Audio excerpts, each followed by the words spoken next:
If you dare to step into this mystery, hit that like button and subscribe for more chilling unsolved horror mysteries. There are invitations that demand attention, messages that leave no room for refusal. They arrive without warning, addressed with precision, carrying a weight far greater than ink on paper. Sherlock Holmes had received many letters in his time, pleas for help, threats from enemies, puzzles waiting to be solved. But this was different, because some letters do not merely ask for your presence. They demand it. London, 1894. The city was restless that evening. The mist coiled to the streets like a living thing, dampening footsteps, swallowing the soft glow of the gas lamps. The air was thick, heavy with the scent of rain that had yet to fall. Inside 221B Baker Street, the atmosphere was equally dense, not with rain, but with something far more suffocating. Suspicion. On the table, beside an untouched cup of tea and a stack of unfinished case files, lay a single envelope. The paper was brittle at the edges, its color tinged with the yellowing of time. It had no return address, no indication of how it had arrived. It shouldn't have been there. Holmes, seated in his armchair, turned the envelope between his fingers. The weight of the parchment was ordinary. The seal, however, was anything but. A broken masquerade mask, pressed into the wax, a design unfamiliar, yet carrying an unsettling sense of recognition. The detective wasted no time. With a swift flick of his blade, the seal was severed. The letter unfolded smoothly in his hands, its words brief, almost mocking in their simplicity. Meet me at the Grand Orpheum Theatre. Tonight, midnight. No name, no explanation, only a place and time. For most, such an invitation would be dismissed, discarded into the flames of a burning hearth. But Sherlock Holmes was not most men. Dr. John Watson had been watching. He had seen that expression before. The sharp gleam in Holmes's eyes, the faint tightening of his jaw. It was the look of a man who had already made his decision. This is foolish. Watson's voice was steady, but there was unease beneath it. You don't know who sent that letter. You don't know what they want. Holmes did not look up. That, Watson, is precisely why I must go. A sigh, a moment of silence. Then Watson shook his head. Then I suppose I'm coming with you. Holmes smiled, that small, knowing smile that often preceded the unraveling of mysteries no one else dared to touch. The carriage ride was quiet. Outside, the fog grew denser, clinging to the streets, suffocating the sound of hooves against the cobblestone. Holmes sat motionless, his fingers tapping idly against his knee. Watson beside him watched with cautious eyes. There was something unsettling about this case. Holmes had pursued criminals, unmasked liars, exposed the hidden motives of those who believed themselves untouchable. But this felt different. It was not a chase, not a game of wits played between opposing minds. This was an invitation into the unknown. The Grand Orpheum Theatre loomed ahead, once the heart of London's entertainment district. It had stood abandoned for nearly a decade. The curtains had rotted, the chandeliers had dimmed, and the echoes of past performances had long since faded. Yet tonight, there was something unnatural about it. The doors, which should have been locked, hung slightly ajar, not wide open, just enough, a whisper of an invitation, a silent acknowledgement that someone or something was waiting inside. Holmes stepped out first. His polished boots met the damp ground with a sound that felt unnervingly loud in the silence of the street. Watson hesitated. There was no wind, yet the lantern above the entrance swayed as if touched by unseen hands. The air held a weight, something thick and unmoving, pressing against him like the quiet before storm. Holmes did not hesitate. He took the first step forward. And then, a sound, faint, barely there, a whisper, a breath, or the soft creak of something moving just beyond the doorway. Holmes paused. For the first time, there was a flicker of something behind his eyes. Not fear, never fear, but calculation, a realization. This was no simple invitation. This was a challenge. And the moment he stepped inside, he would no longer be the one in control. But the game had already begun. If you received an invitation to a place abandoned for years, sent by someone who knows everything about you, yet refuses to reveal themselves, would you go? Or would you burn the letter before it's too late? Tell me in the comments below. There are places that do not forget, buildings that wear their history like a wound, where the past refuses to be buried, places that, long after their final curtain has fallen, continue to whisper secrets to those who dare step inside. The Grand Orpheum Theatre was one such place, and Sherlock Holmes had just crossed its threshold. The carriage had rolled to a halt, yet the silence had remained unbroken. No sound of horses exhaling into cold, no distant clatter of carriages in the streets. Just stillness, an unnatural kind that felt deliberate. The theater stood before them, its towering frame once adorned with gold leaf embellishments and marble pillars, now reduced to a rotting carcass of peeling paint and broken stone. What had once been a symbol of London's grandeur had long since been swallowed by neglect, the kind of ruin that does not happen naturally, but as if the building itself had been abandoned for a reason. The Grand Orpheum had been silent for 10 years. Yet, tonight, its doors were open, not thrown wide, but parted just enough. A sliver of blackness beyond the entrance, waiting. Holmes stepped down from the carriage first, boots meeting the cobblestone with a muted thud. Watson followed, eyes narrowed, his unease barely concealed beneath the rigid set of his jaw. A lamp flickered overhead, its flame struggling against the cold night air. There was no wind, not a single current of movement in the alley, and yet the iron fixture swayed, its hinges groaning in protest. Watson exhaled slowly. "Holmes, I did not like this." Holmes said nothing. His gaze was fixed on the entrance. The door, though heavy with age, had been pushed open with precision, not forced, not broken, as if someone had been expecting them. His fingers brushed the fabric of his coat pocket, where the letter remained folded against his chest. The ink had been written with a careful, steady hand. The location and time had been precise. This was no trap set in haste. It had been planned. Holmes stepped forward. The wood beneath his feet let out a slow, mournful creak as he pressed against the threshold. The hinges of the door whispered as it eased open beneath his touch. Beyond the entrance, the world was dark, but it was not empty. The air was thick the moment they entered, heavy with the scent of dust, aged velvet, and something else. Something damp, lingering beneath the layers of decay. The gas lamps lining the hall had long since run dry, their fixtures now hollowed shells, their light stolen by time.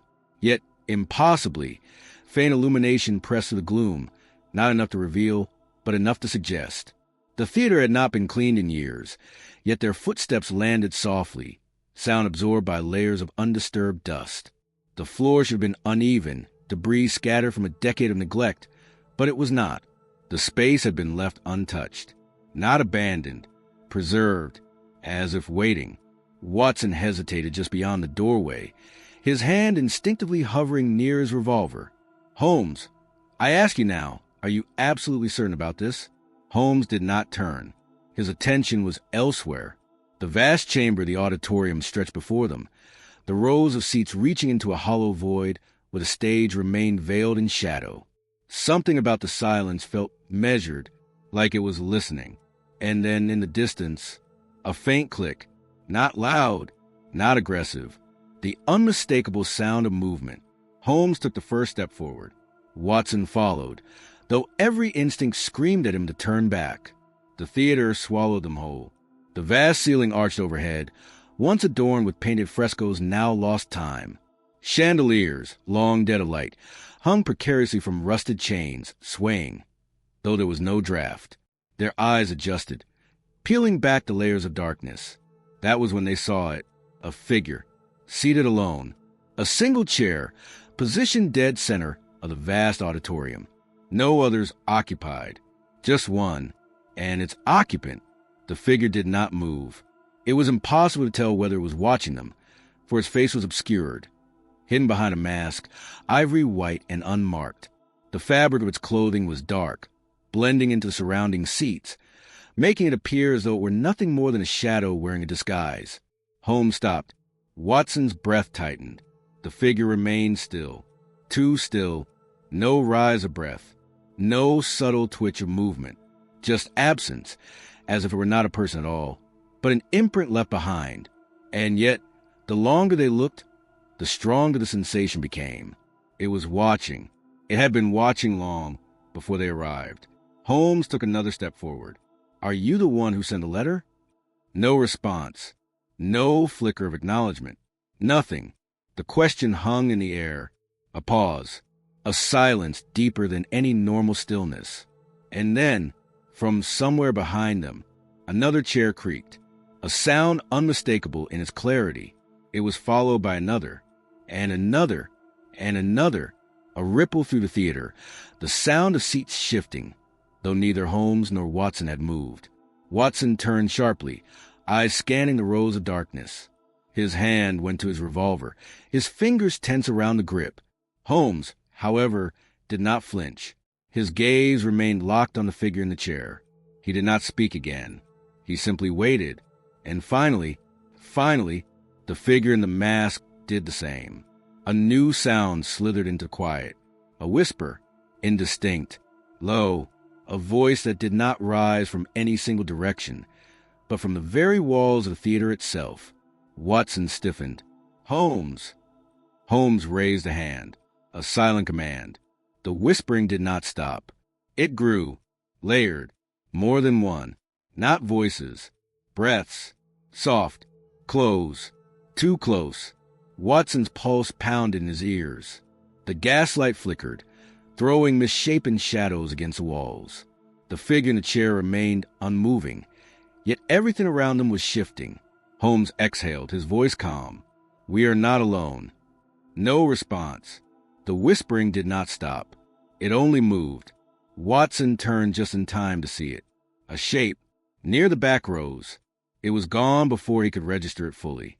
But the whispering had begun to circle them. Imagine stepping into a place abandoned for a decade, only to find that someone or something was already waiting for you. Would you keep moving forward, or would you leave while you still had the chance? Tell me in the comments below. There are things in this world that we understand, and then there are things we tell ourselves we understand. We categorize, we explain, we rationalize. We believe that if we name something, if we define it, then we control it. But what if there was something that refused to be defined? Something that does not move, does not breathe, yet still exists? Sherlock Holmes had encountered criminals, deceivers, and masterminds. But that night, in the hollow darkness of the Grand Orpheum Theatre, he faced something that was none of those things. Something that was not playing a game. Something that had been waiting for him. Holmes stood at the edge of the rows of abandoned seats, his sharp gaze locked on the lone figure before him. It sat perfectly still, its form swallowed in the dim haze of the auditorium's forgotten grandeur. The ivory mask was smooth and featureless, its eye sockets hollow, its expression an absence rather than a design. It had been there when they arrived, seated, watching, but it had not moved. Not once. For most, this would be cause for alarm. The human mind instinctively seeks movement, reaction, signs of life. Yet, for minutes that stretched impossibly long, the figure had remained in absolute stillness, as if time did not touch it. Holmes, ever the investigator, noted the details. No visible breathing, no twitch of fingers, no shift in posture. It was neither relaxed nor rigid.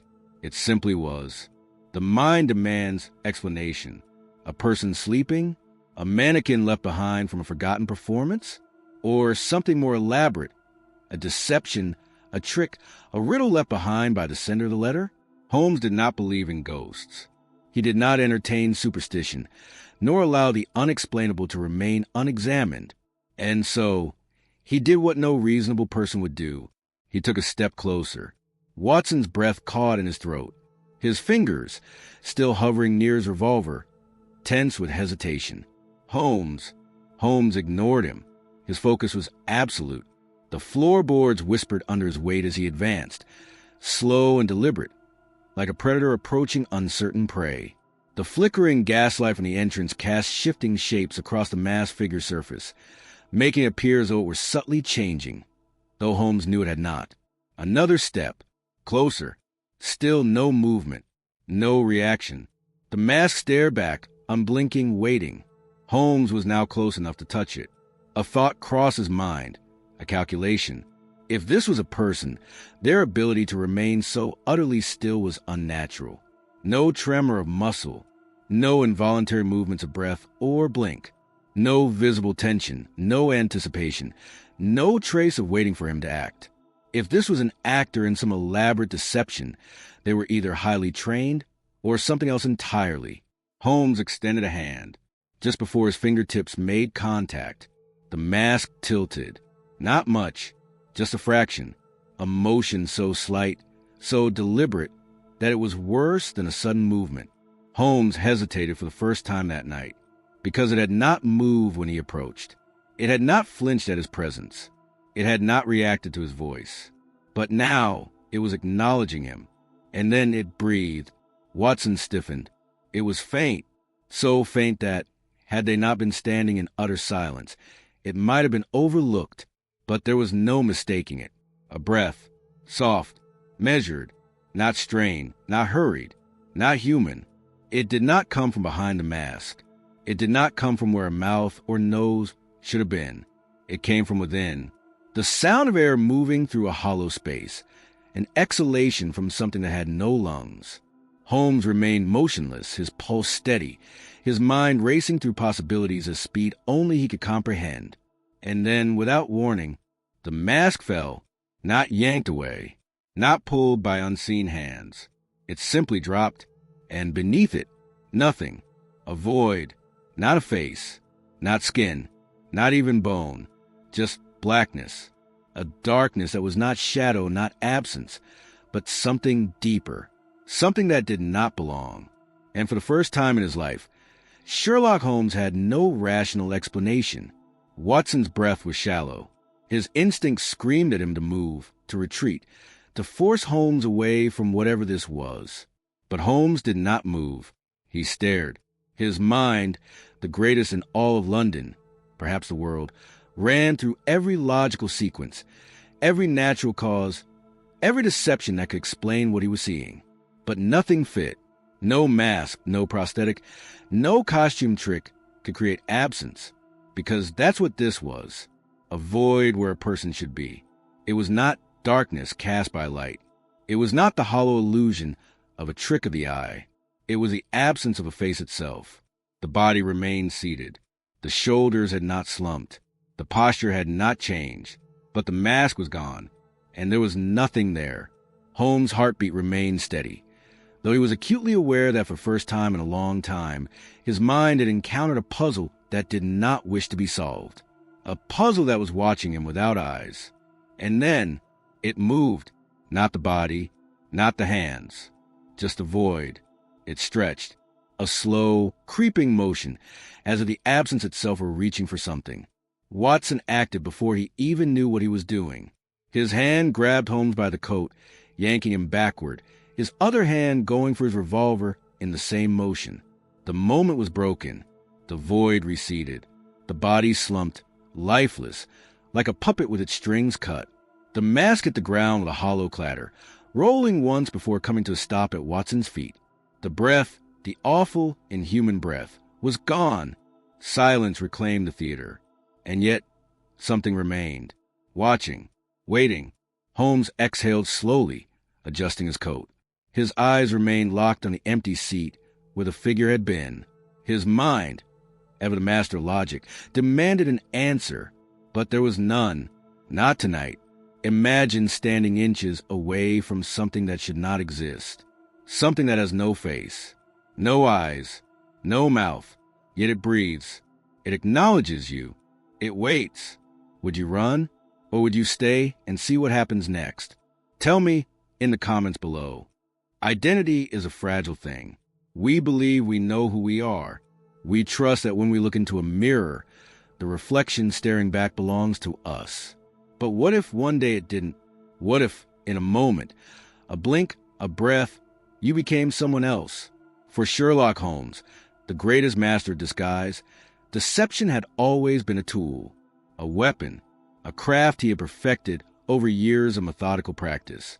But on that night, in the hollow corridors of the Grand Orpheum Theatre, the roles shifted. He was no longer the one behind the mask. The mask had become him. A single moment. That was all it took. A blink, a breath, a fraction of a second where the world around him shifted. Holmes had been standing in the theater, locked in place as the faceless figure collapsed into an empty seat. He had felt Watson's grip on his shoulder, the weight of his presence at his side, the air thick with the scent of dust, and something older, something wrong. But then, the theater blinked. It did not fade. It did not blur. It was simply gone. Holmes remained standing, but the world around him had changed. There was no Watson, no abandoned seats, no dust-choked chandeliers hanging like skeletal remains above his head. There was only a corridor, a long, narrow corridor stretching endlessly in both directions, its walls lined with heavy red curtains, their fabric thick with age. The floor beneath his feet was polished wood, reflecting the dim glow of unseen lamps, their light flickering from an unknown source. And the silence was absolute. Holmes exhaled, slow and measured. His mind, a machine of calculation and precision, fought to make sense of what had just happened. A hallucination? No, too precise. A deception? Unlikely. The transition had been instant, seamless. A trap? That was the most reasonable explanation. And yet, even that did not fit. Traps were designed with intent. They had mechanisms, triggers, logic behind their execution. This felt different. This felt like the theater had swallowed him whole. Holmes turned. The corridor stretched into nothingness, the heavy drape swallowing all light beyond a few feet in either direction. There were no doors, no windows, no way forward, no way back. And then, as though answering an unspoken question, the mirror appeared, not suddenly, not with a grand reveal or dramatic motion. It was simply there, an enormous glass standing at the far end of the corridor, its surface so pristine, so perfect, that for a moment, Holmes questioned whether it was a mirror at all, or an opening to another space entirely. He moved toward it, his footsteps muffled by the dense hush of the corridor. As he drew closer, the details of the reflection became clear. His coat, slightly dusted from the theater's neglect, his gloved hands, relaxed at his sides, his stance, measured and upright, and his face, a face that was not his own. Holmes stopped. The figure staring back was dressed as he was. It moved as he moved, tilted its head at the same angle, mirrored every subtle shift of his body. But it was not him. The hair was wrong, darker, shorter. The jawline was unfamiliar, the shape of the eyes slightly off, the irises a shade too deep. The nose was sharper, the lips thinner, the creases of time and thought misplaced. It was a face he had never seen before, a disguise he had never worn. And yet it was his. The mind rejects the impossible.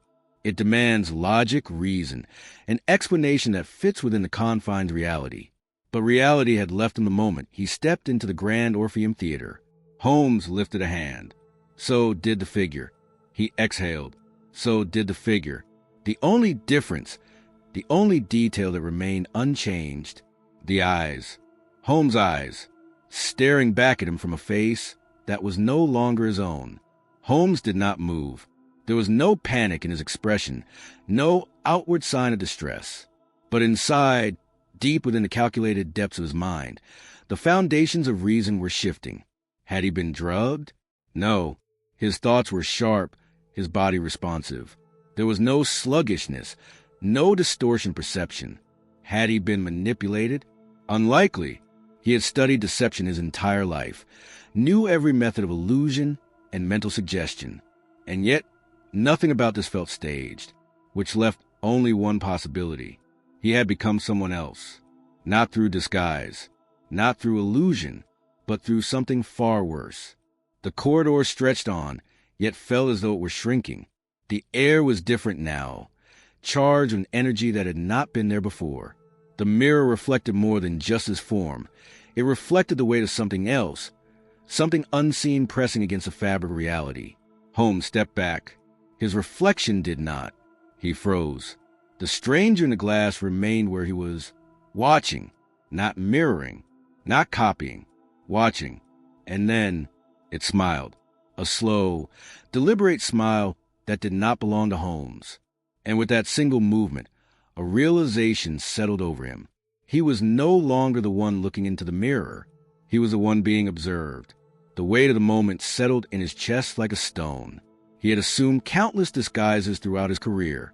He had become lords, beggars, foreign diplomats, criminals, ghosts of men long buried.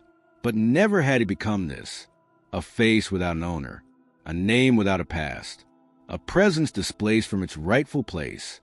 And now, as he stood before the mirror, staring into the grin of reflection that was no longer his, one truth became painfully clear.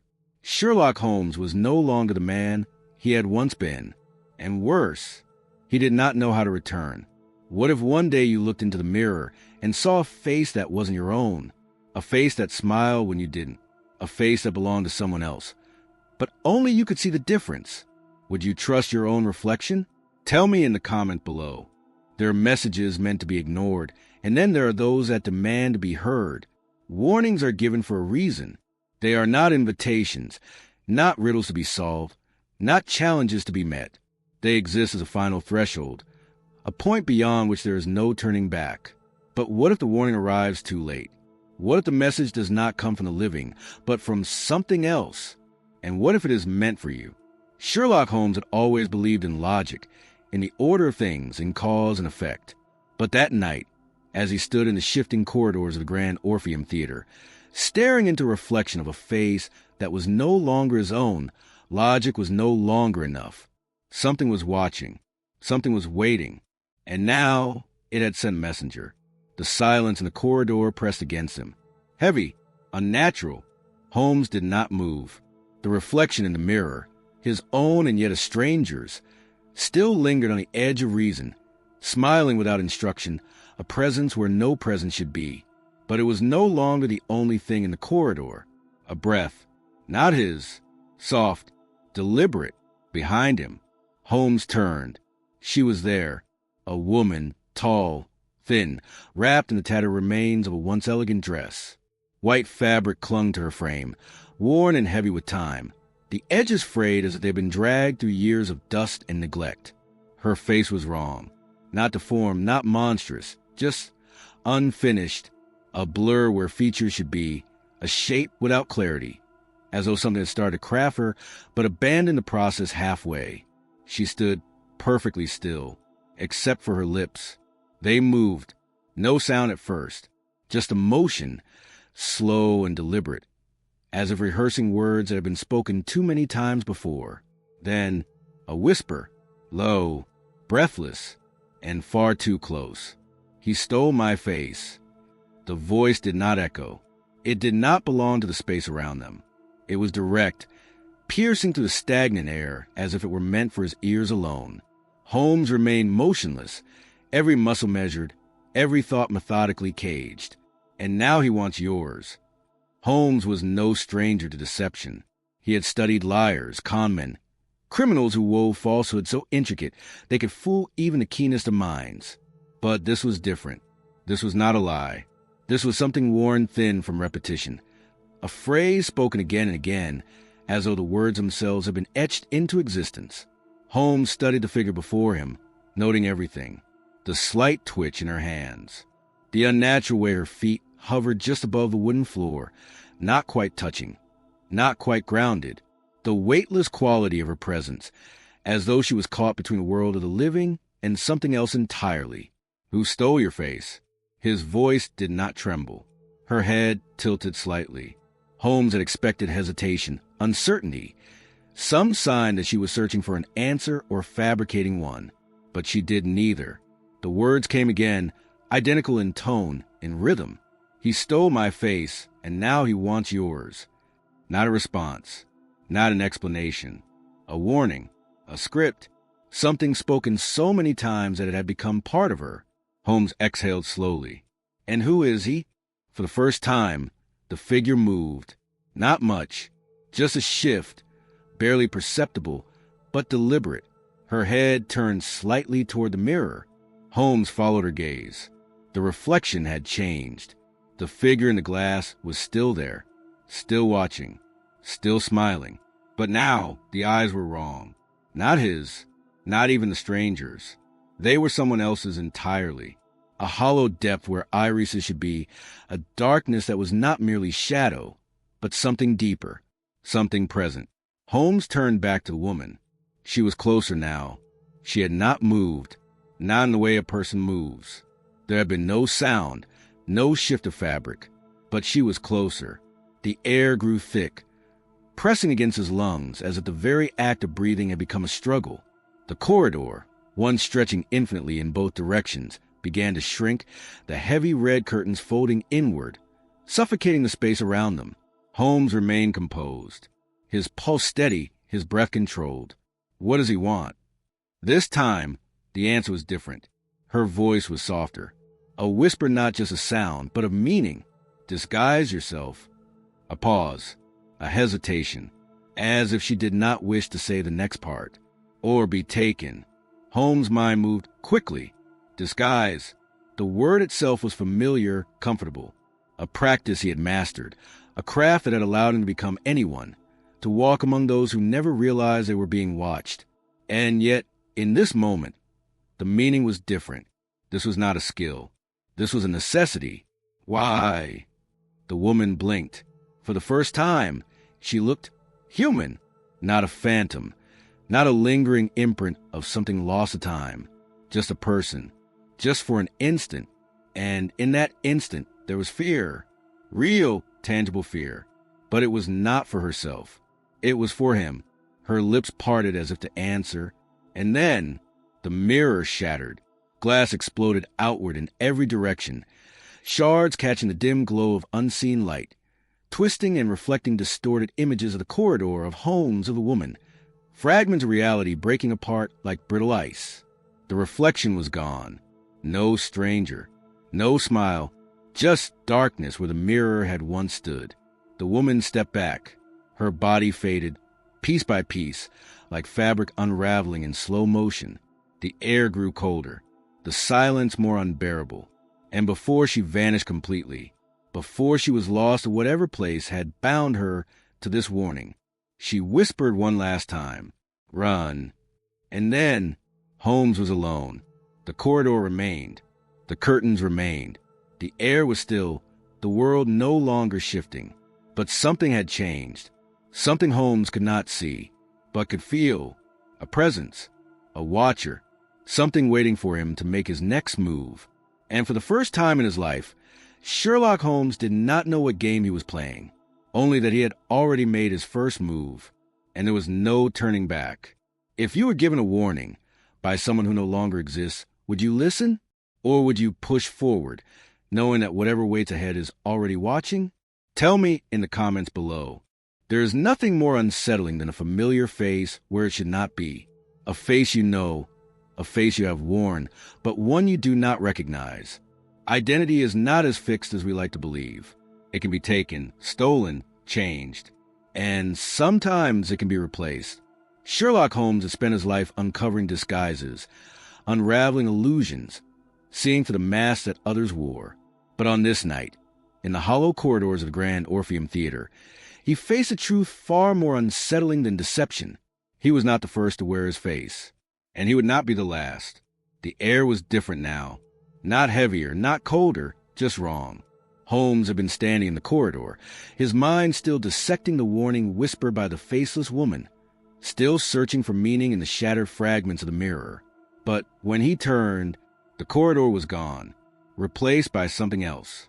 A room, not vast, not small, simply there, as if it had always existed in the space he now occupied.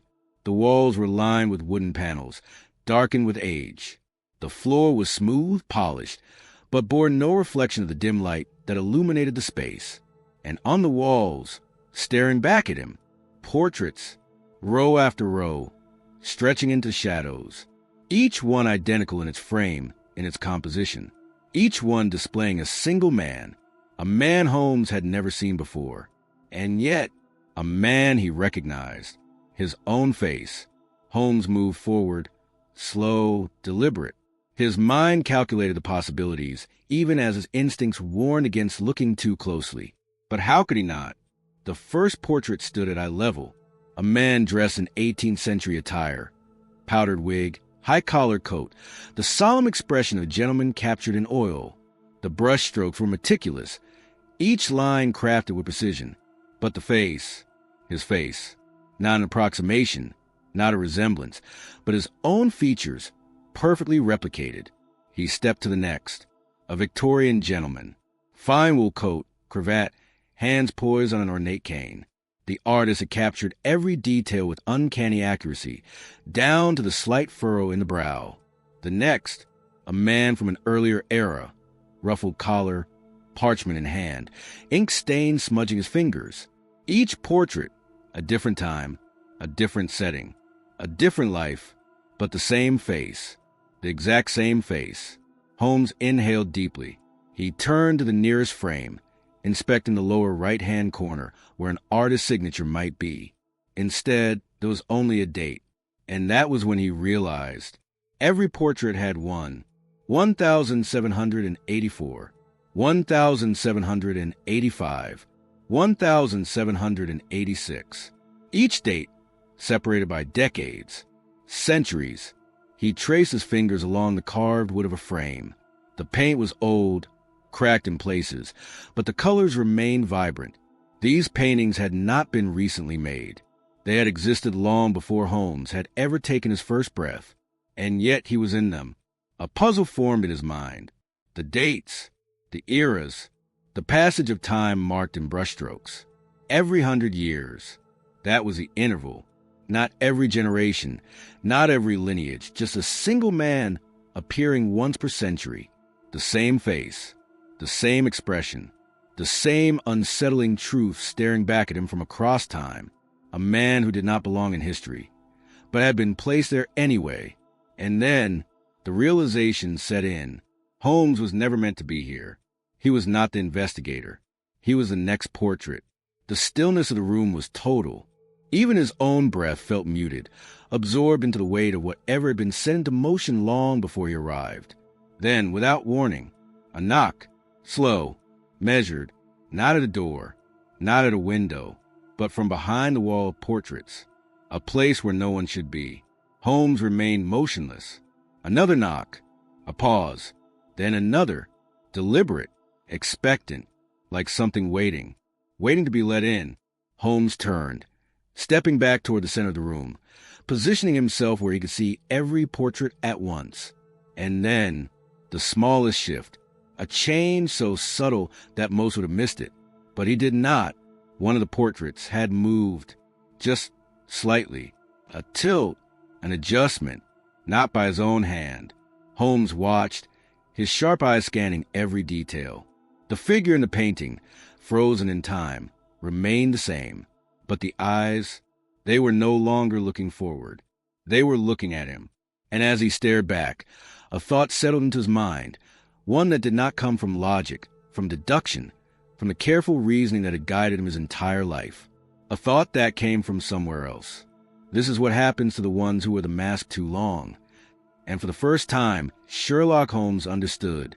Holmes reached the nearest frame, his fingers tracing the grooves of the wood. The oil paint beneath the glass was cool to the touch, real, tangible. But these portraits, they were not just paintings. They were prisons, records of men who had once stood where he stood, men who had played a role, men who had taken on an identity, and, in doing so, had become something else. The knocking continued, more urgent now, more insistent. Holmes exhaled slowly. Something wanted him to answer. Something wanted him to step into the next frame. His mind worked quickly. He had seconds, perhaps less, to choose. Step forward into the unknown, or step back and risk becoming what had come before. The Grand Orpheum had not been abandoned. It had been filled with those who had come before him, with the ones who had thought they were the first, with the ones who had thought they would escape. And now, as the knocking grew louder, Holmes understood what came next. The choice had never been his to make. It had already been made for him, 100 years ago, and 100 years before that. What would you do if you found a portrait of yourself, painted long before you were born, a face that should not exist, staring back at you from across time? Would you keep looking, or would you leave before the knocking starts? Tell me in the comments below. There are things we see that we can explain. And then there are things that see us before we even realize they are watching. A hunter does not reveal itself to its prey until the moment of pursuit.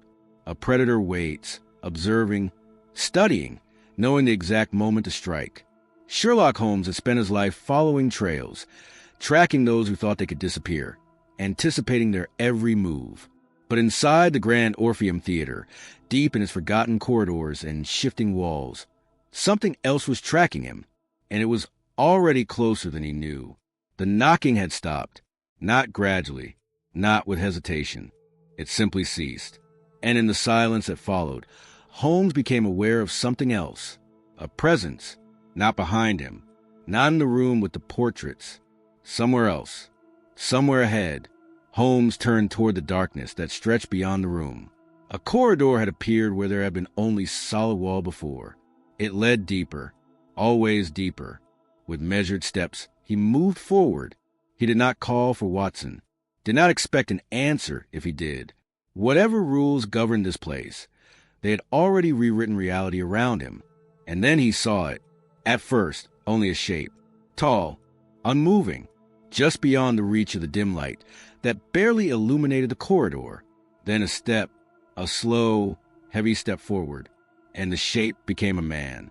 The figure towered above him, its shoulders impossibly broad beneath the draping folds of a long, black coat.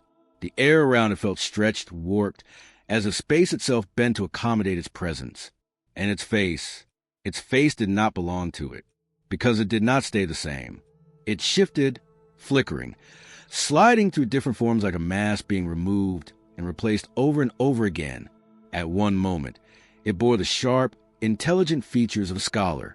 The next, the weathered face of a man who had spent a lifetime in the streets. Then a soldier, then a nobleman, then a stranger Holmes had never seen before. And then, his own. Holmes' breath slowed. The face looking back at him was his. But it was not him. It was someone else wearing him. And then it moved, not like a man walking, not with the natural weight of footfalls. It glided, fast, too fast. Holmes turned and ran. The corridor shifted beneath his feet, warping into something new, something wrong. The wood-paneled walls became cold, reflective surfaces. Mirrors, hundreds of them, stretching in every direction. Holmes moved quickly, but every turn led him deeper. The reflections multiply around him. His own image stared back at him from all angles, twisting, elongating, bending with a distorted glass. But he did not stop. Behind him, the sound of pursuit was deafening in its silence. No footsteps, no breathing, only movement, a presence closing in. Holmes reached a junction in the mirrored labyrinth and turned sharply, only to find himself face to face with his own reflection. It was the first time he truly stopped to look, and he saw the difference. The figures around him, his own image repeated endlessly in glass, should have mirrored his every action. They should have moved as he moved. And they did, all except for one. One reflection stood perfectly still. Holmes exhaled sharply, his pulse a steady beat in his ears. He shifted his weight slightly. The reflections copied him, all except the one. It did not blink, did not breathe, did not move. And then, without hesitation, it stepped out of the mirror. It was him, but it was not him. It was a version that did not belong in the glass, the one that had waited for him to notice. Holmes stepped back. So did the reflections behind him, but it did not. It took another step forward, its motions precise, deliberate, as if testing the weight of existence outside its prison. Holmes did not reach for a weapon. Instinct told him there was no use. A bullet would not stop something that had never been alive. And then it smiled. That was the worst part. Because Holmes did not smile like that. The expression was hollow, a gesture performed rather than felt, a mimicry, and it spoke. "You are late." Holmes did not answer. "But you are here now." The other Holmes tilted its head, as if listening to something beyond the walls, beyond the mirrors, beyond the fabric of what should be real. "It has been waiting for you." Holmes' mind worked quickly, breaking down the impossible into logic, stripping fear from the equation to expose the structure beneath. This was not a spirit. This was not a hallucination. It was a replacement, something designed to become him, and it had been waiting for its turn.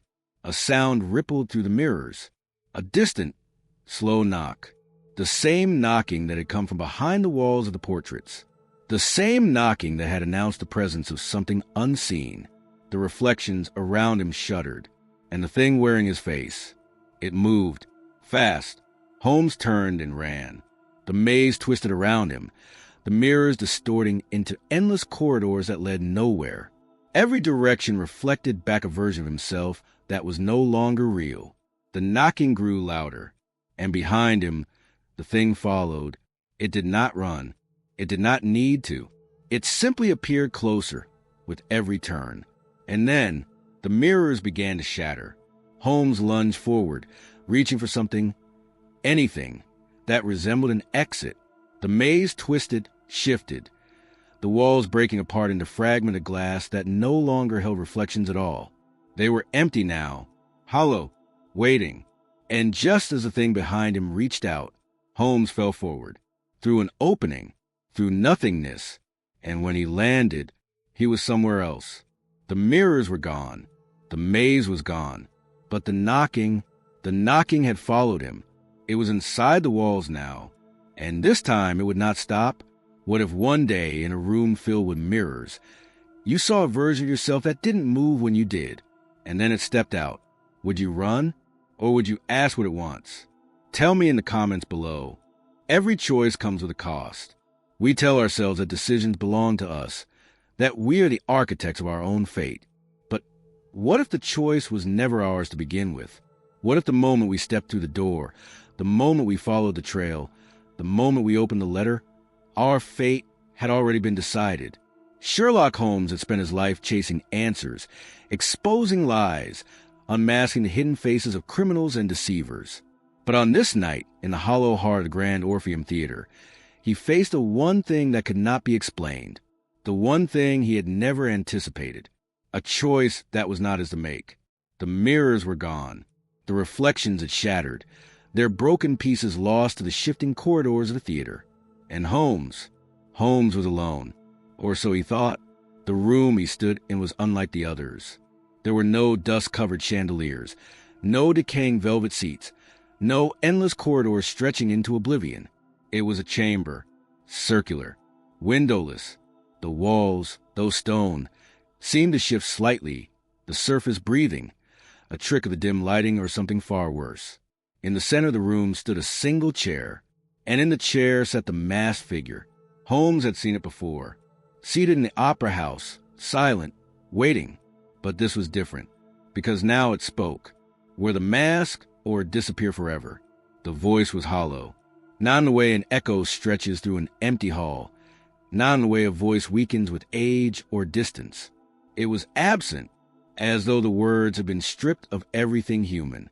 Holmes did not respond immediately. His mind, always the first to seek logic, cataloged everything.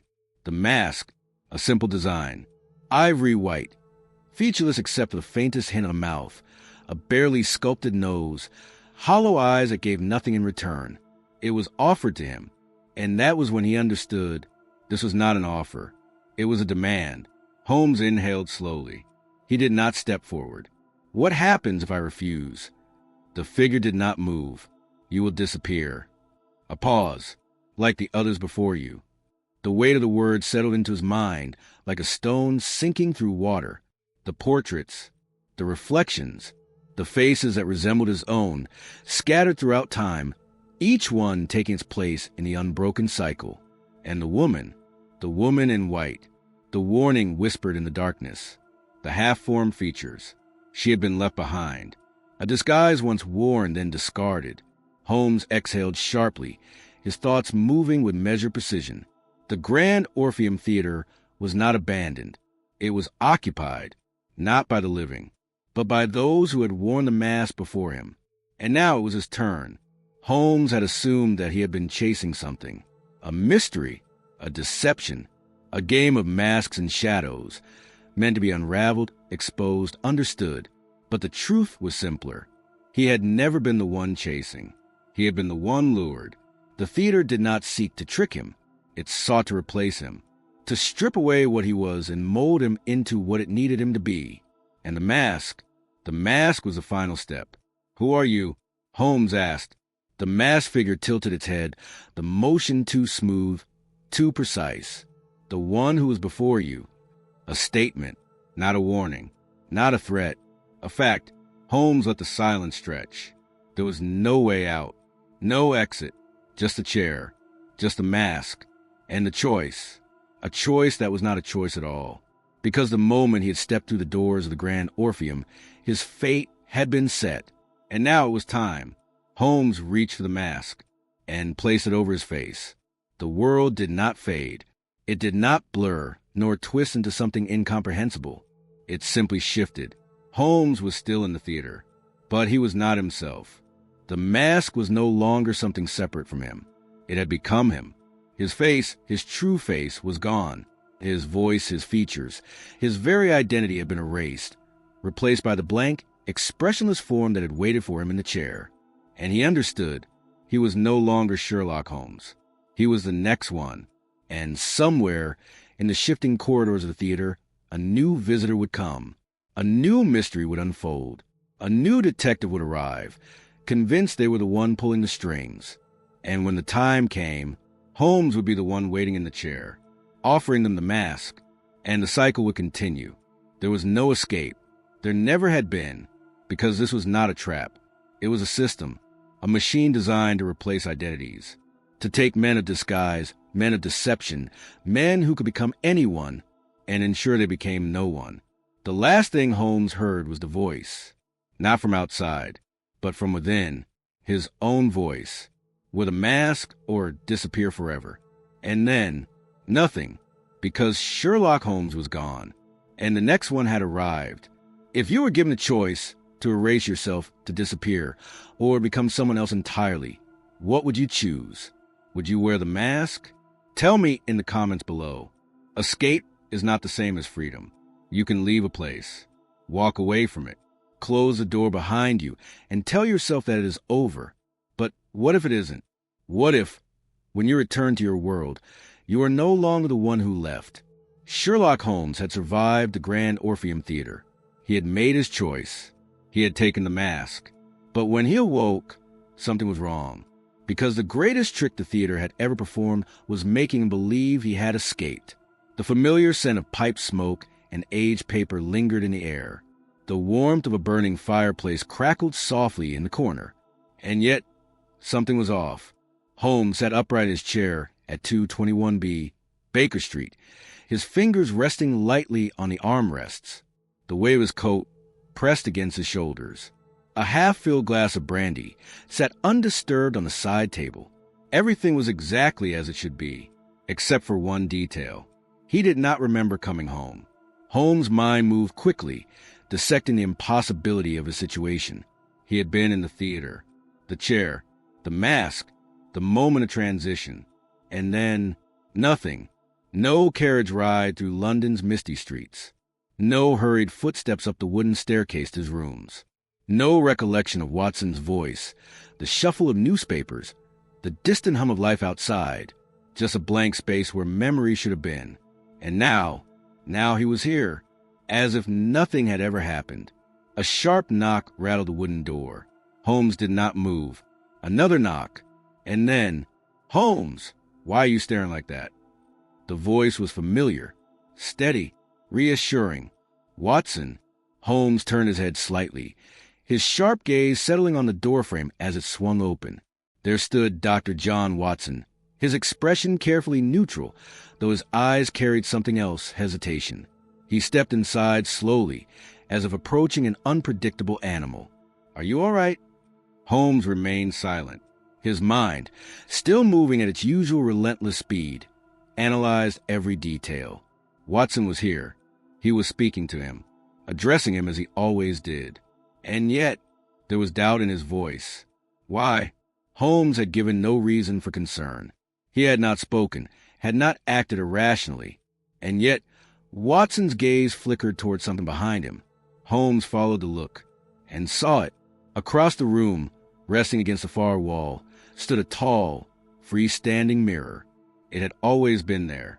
A simple, functional piece. One he had used countless times to adjust his disguises, to study the subtle changes in posture, expression, and presence that allowed him to become someone else. But this time, something was wrong. Holmes rose from his chair, his movements slow, measured. He stepped toward the mirror, feeling Watson's eyes follow him, the room growing unnaturally quiet. His reflection waited for him. It was dressed as he was. It stood as he stood. But it was not him, because as he studied the reflection, every precise detail, every thread of fabric, every line of his face, he realized something chilling. He was not looking at himself. He was looking at something wearing his face. And then Holmes smiled, or at least he thought he did. But in the mirror, the reflection did not smile back. The air in the room shifted. Nothing physical. No movement of wind. No change in temperature. Just a sensation. Something was watching. Something that should not be there. Holmes stared at the unmoving reflection.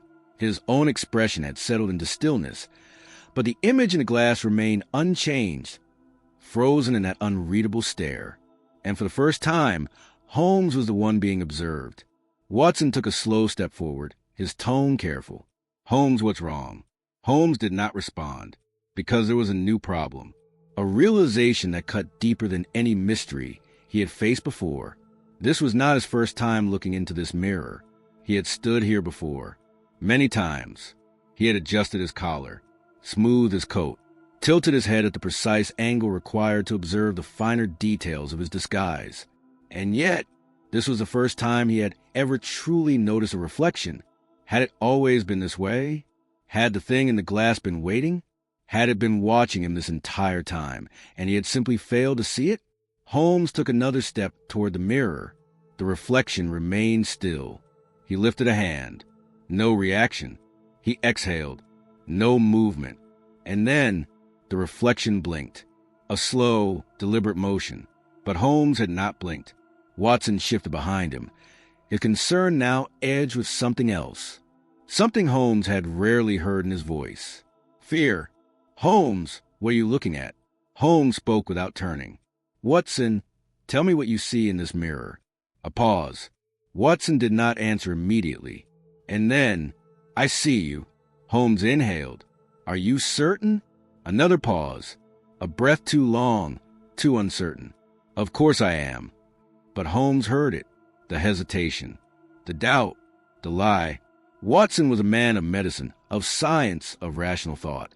He did not entertain the supernatural, did not believe in things that could not be dissected and explained.